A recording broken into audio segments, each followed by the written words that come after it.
Welcome to Road to Freedom, Iloca-knows with Malou. This is your space for real stories, global connections, and inspiration that fuels action. I'm Malou, a mom, digital entrepreneur, and your guide on this journey to freedom. Each episode, we spotlight amazing partners from around the world, proving that purpose-driven success is possible.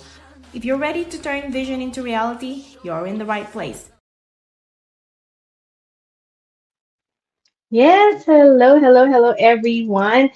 How is Tuesday? Welcome to Road to Freedom, Ilocanos with Malu. And of course, today I am honored to feature Dr. Opie, or we call him, Dr. Opunabo, or we call him Dr. Opie. This is actually the first time that I'll be having let's just say, not a Filipino, okay? So he's a physician and a director for infection control all the way from Texas in United States. So in this episode, we are going to explore Dr. Opie's journey.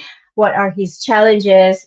Balancing a very demanding medical career with the online business, and of course the lessons that that is learned along the way. So this conversations is for everybody, but most of all, it's for those professionals who are seeking growth, flexibility, new possibilities beyond the traditional path. So let's get started, and I'd like to invite and add Dr. Opie here in the screen. Ta-da! Welcome, Thank welcome, you. Dr. Opie. Yes, Malou. So yeah, thank you for being here, and thanks for accepting a very short notice invite.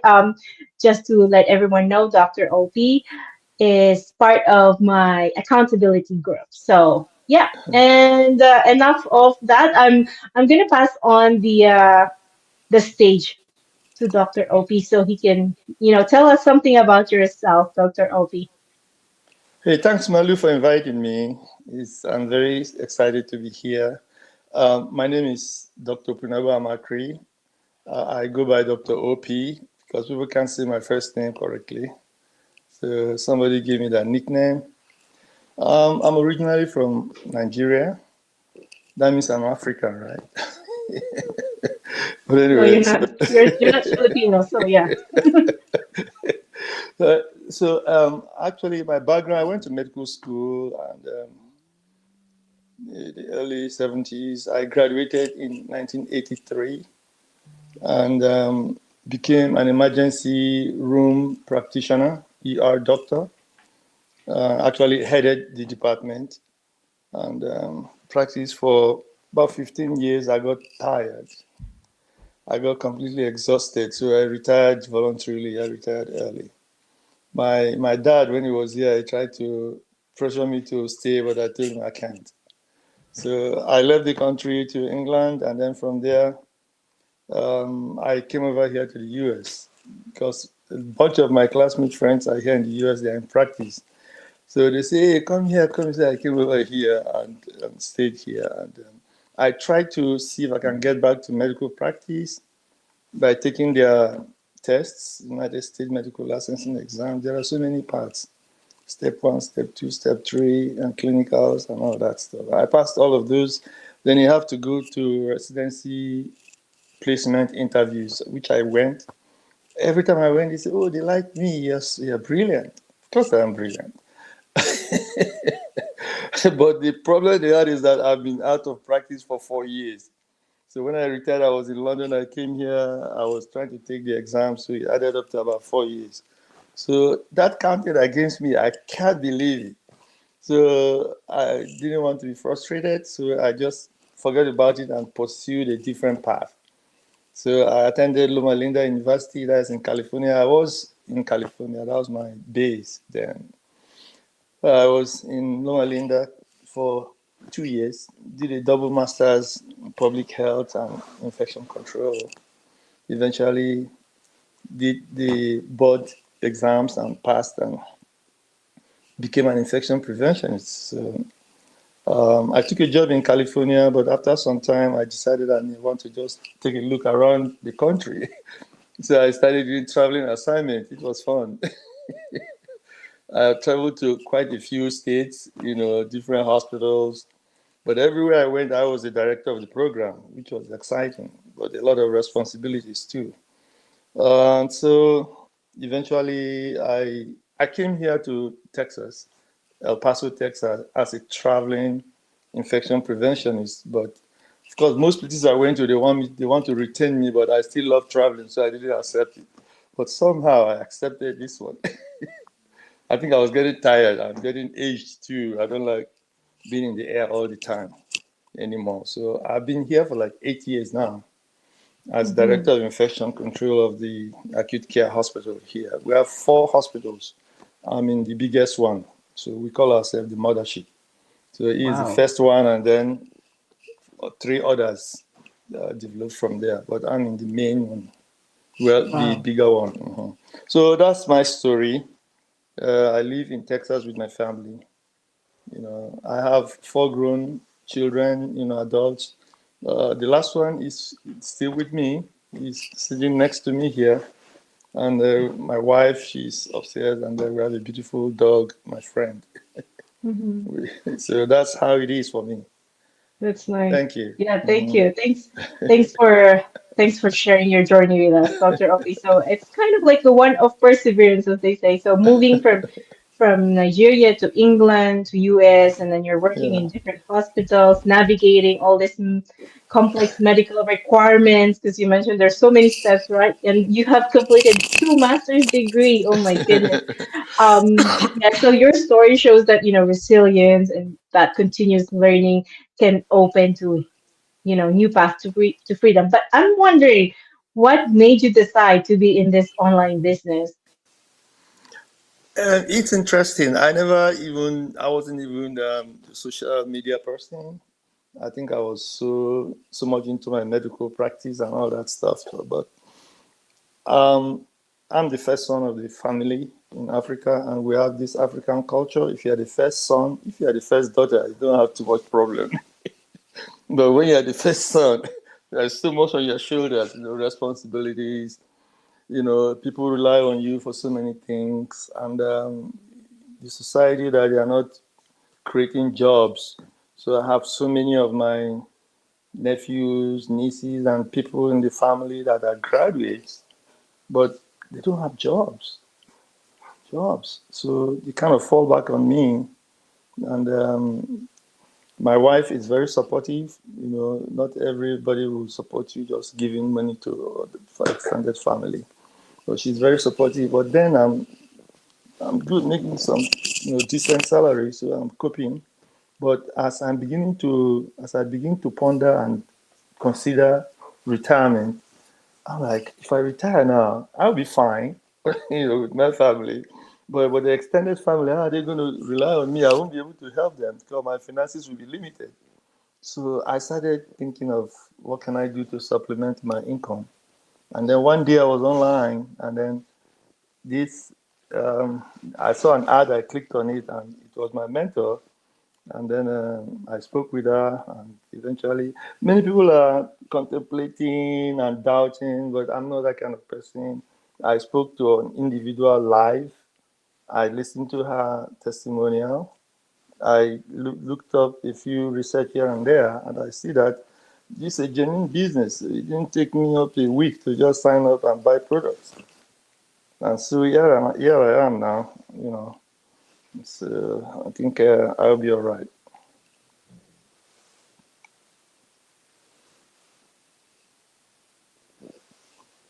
Yeah, thank you. Uh, well, to all who's watching, if you see a little girl, that's my youngest one. She just like to show up whenever I'm on the laptop or I'm working wherever. So this is what the online business do, right? Like you can do it Yeah. anywhere, anytime, as they call it. But sorry about that if it No, bothers it's you. okay. But yeah, thank you for sharing that, Dr. Opie. So it's really, I think it's part of everybody's culture, especially us. Also, we do have extended families, and they rely on us. And if we are only, if we are only considering if you're considering retirement, we can retire, but not in our culture, right? Because it's not an option for us when we have extended family. So No. limited job opportunities, as you said. Many, even if your nephews or nieces are with good degrees and all Yeah. that, and then with the current market or economic situations, it's something that we can't control really. So we just felt that responsibility to just keep creating income and opportunities beyond the traditional, employment. So, okay. Now, sorry about that. Going to the next question. I'm pretty sure you have those challenges, right? Like, what are the challenges that you face in this online business, and how did you overcome them? Mom, I'm going to make a plate. Thank you. That's a good question. Since getting involved in this business, I have gained a lot, a lot by my association um, with so many of the leaders on our meeting platform. They're very experienced and dedicated leaders. So I've really gained so much from them. And I've also improved on my individual mindset. I look at life generally in a different perspective since getting involved with this business. And one thing is that I've learned to be a little bit more patient, as I work towards my goals, and some challenges. So many people I spoke to, most of them are my colleagues in the medical profession. They are still in medical practice, and they're a little bit um, not too interested in because they doubt if this is not a scam. So I don't want them to discourage me. you know, so when they insist, I just don't want to extend it too much. I move to somebody else. So um, I also have started accommodating other people's feelings, because if you say this is scam or this is MLM, business and all that, I'm not gonna like yell at you. I just want to accommodate how you feel and also put forth what I have observed since I've been in the business to let you know that it's a genuine business, and then every business have to have some initial investment, right? You just can't do business without an initial investment. And challenges I've had talking to people is that they think this should be done free. And I'm like, no, you can't get it free. I'm not getting it free. So there should be some initial investment. All you need to do is just do your research to the background of the business, the nature of the business, and those who are involved in it. I say my personality cannot be involved with anything scam. That's just bottom line. Okay, so you should be patient. Get some investment going, and then work towards your goal. I'm telling you, at the end of the day, this business is going to yield fruits. You're going to get the benefit. Okay. The example I use to some of my friends is like, come on, business is not like a light switch. You just turn it off. The light is off. You turn it on. The light is on. You got to be patient. You sow a seed, you water it, and be patient for it to grow and then bear fruits, right? So those are some of the challenges, and hopefully we'll walk through them as we go along.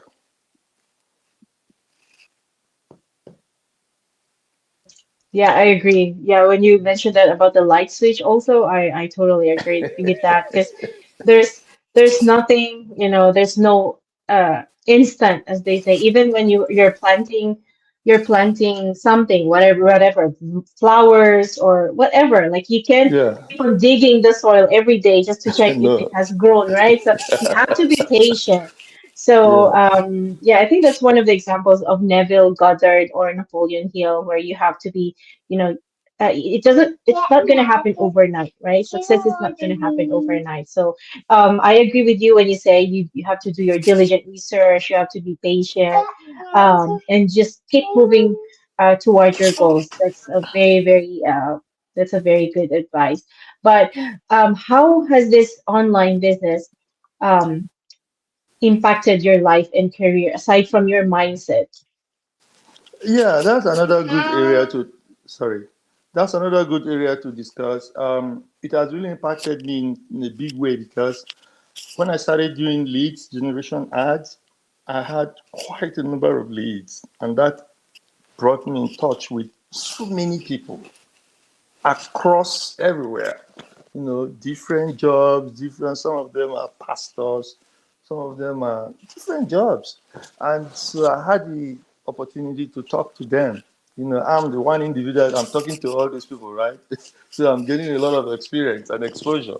So that's a huge benefit.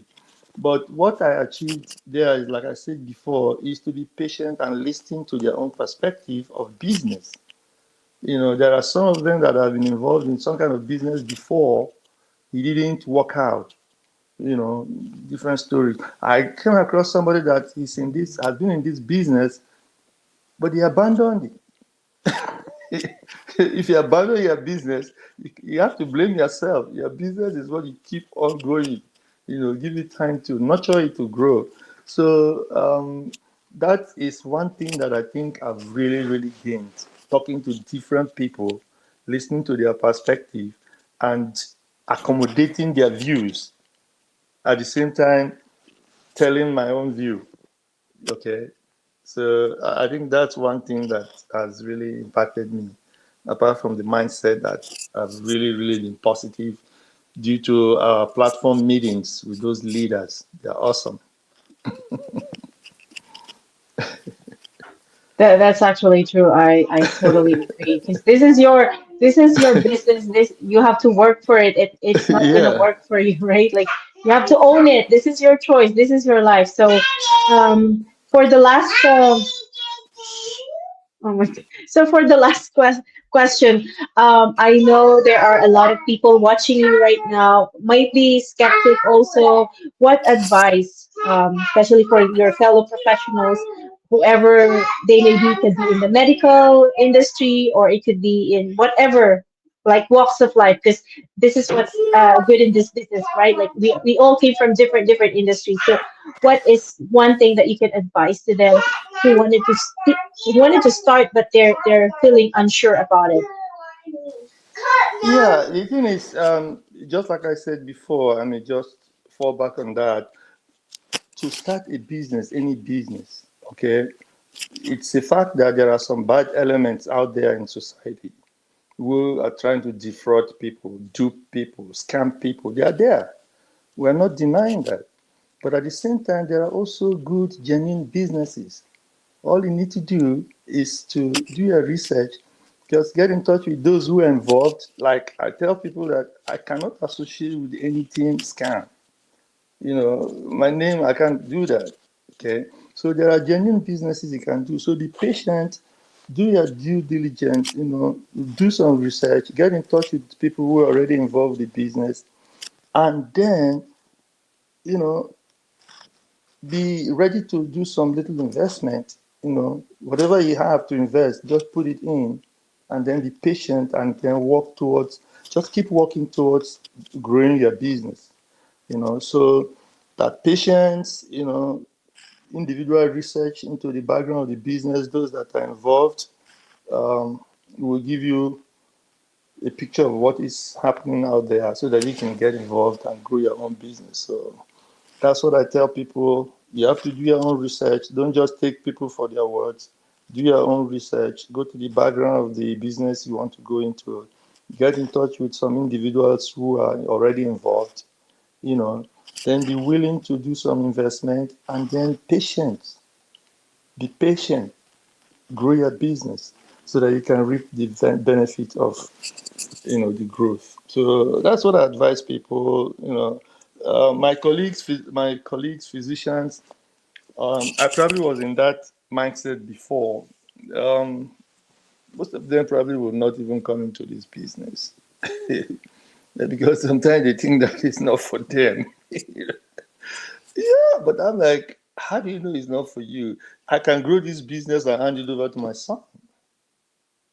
Okay, I can grow it and hand it over to my son if I don't want to do it. So, but you have to grow it, and then it's transferable. So that's what I look at in life concerning this business. Very good. I love it. I love it. Thank you. Thank you, Dr. Opie, for sharing your thank you for sharing that advice. This is what I want also. It's a generational income. So you can pass on Yeah, your that's your legacy as they call it. So thank it can you. be passed on and transferred to your kids. So that's Yeah. really, really nice. Yeah, so we're gonna wrap up now. Thank you for joining us today again, Dr. Opie. Thanks for the time. And to those who are watching and to those who will watch replay, thank you so much. And I hope you were inspired by Dr. Obi's journey, and of course, he reminded us, about resilience, about patience, of course, continuous learning, and yeah, he mentioned a lot of times about the word patience. So it's really important that we really have to work for it. We have to be patient. This is your choice, this is your life. We hope that, yeah, everyone will be leaving this feeling inspired and motivated, and of course ready to take the bold steps toward your own freedom. So thank you again, thanks everyone, and thank you, Dr. Op. Until next Thank you, time, Malou. I take appreciate your care. time. Thank you. All Take right, care. Bye bye. bye. Bye. Bye.